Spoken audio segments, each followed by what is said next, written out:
Notorious B.I.G. has been gunned down. The case has been solved and the killers identified. It's been 27 years since one of the darkest assassinations in the rap industry sent Notorious B.I.G. 6 feet deep. After years of investigations, some new truths have come to light about the fateful night of Biggie's death and the person who pulled the trigger. If you think Keefe D getting arrested for Tupac's death was shocking, wait till you see Biggie's Killer revealed. Keep watching till the end of this video to see Biggie's Killer revealed in disturbing footage. Trust me, you don't want to miss this. Before we get into the video, I want to give a quick shout out to the #1 celebrity jeweler, the Ice Champ. The Ice Champ is doing a special deal for the next 24 hours on diamond watches, chains, and more. Follow at the Ice Champ on Instagram now. Biggie's Killer revealed. As one of the biggest unsolved murders in the history of the rap game, many names have been brought up in the investigation of Biggie's murder.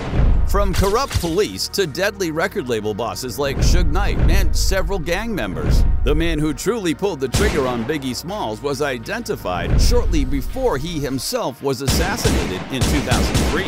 With the failure of the Los Angeles PD to arrest someone for the murder of Biggie, retired LAPD detective Greg Kading took it upon himself to unearth what had really transpired on the night of Biggie's assassination. Within 3 years, Kading had provided evidence that revealed the man who took out the Notorious B.I.G.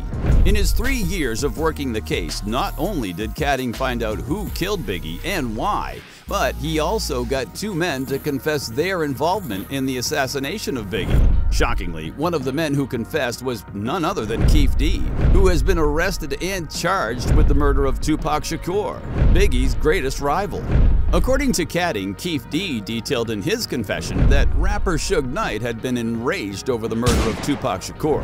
Suge believed that the deadly beef between Tupac and Biggie led to Tupac's assassination by Biggie. Keefe claimed that Suge wanted to get revenge, and during his 3 years of investigation, Kading discovered that Suge had paid a Mob Piru gang member, Wardell Faust aka Poochie, to take out Biggie Smalls. Former Death Row Records artist Danny Boy recently recounted the night of Biggie's murder, and according to him, he was around Poochie before the murder, and the vibe he gave off was weird and suspect. Danny Boy was asked in an interview whether he was aware that Poochie was an official suspect in Biggie's murder, and whether he knew that Suge Knight had allegedly hired Poochie.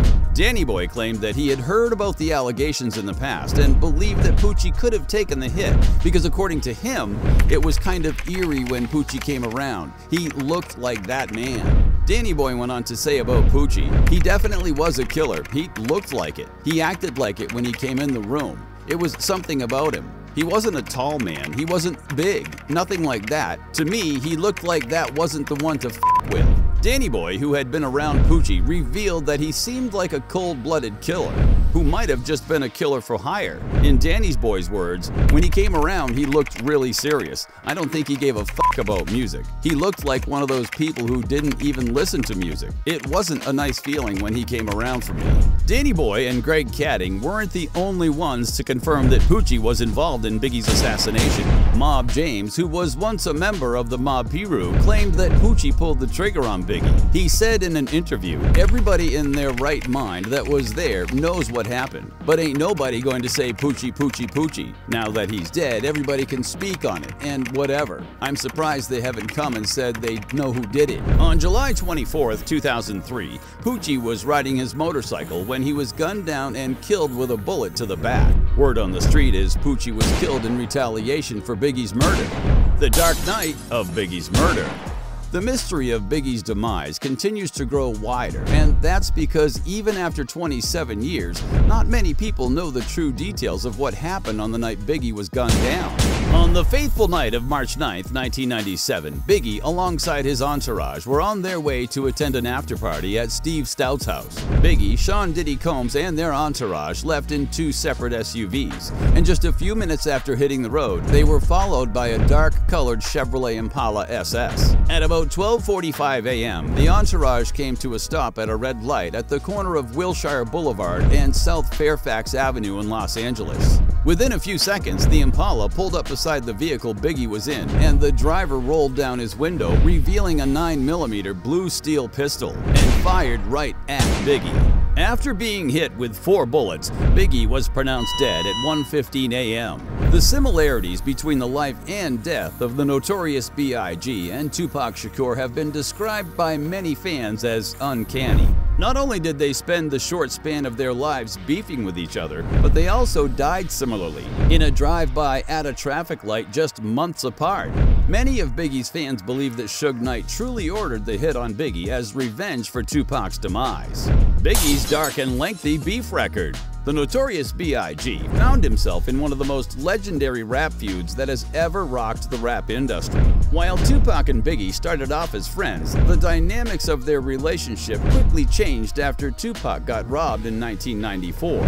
Tupac was at a recording studio in New York City when he was robbed and shot multiple times by members of Biggie's Bad Boys Records. Shortly after the robbery, things took a turn in their friendship as Tupac grew suspicious of Biggie. The two began sending out diss tracks to each other as their beef grew deadly. Tupac hopped on several tracks like Hit 'Em Up and Against All Odds, where he called out Biggie and his associates for robbing him and called them traitors outright. Biggie responded to Tupac's disses with tracks like Who Shot Ya and Long Kiss Goodnight. The diss tracks and name-dropping in interviews continued to fuel the feud between Biggie and Tupac.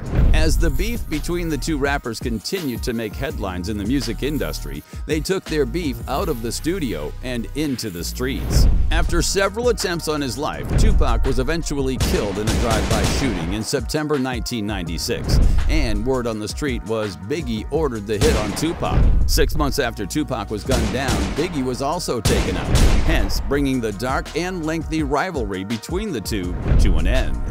Biggie's dark and lengthy criminal record. Aside from being tough in the rap game, Biggie was even tougher on the streets and had a series of run-ins with the feds. In June 1995, Biggie was arrested on robbery and aggravated assault charges. He was accused of breaking a man's jaw before stealing his jewelry, mobile phone, and beeper. Barely a year later, in 1996, Biggie got arrested for assaulting a couple of his fans. The rapper had a performance in Manhattan with 2 autograph seekers approaching him moments after watching the performance. The 2 fans got into an argument with Biggie and words were exchanged. After the fans got into a cab, Biggie trailed them in his vehicle, and when the cab came to a stop at a traffic light, Biggie and one of his associates hopped out of their vehicle and began to smash the windows of the cab with a baseball bat and punched one of the fans in the face. Biggie, alongside his associate, were arrested and charged with assault. Biggie pleaded guilty to second-degree harassment and was sentenced to 100 hours of community service. A couple of months after that, Biggie found himself behind bars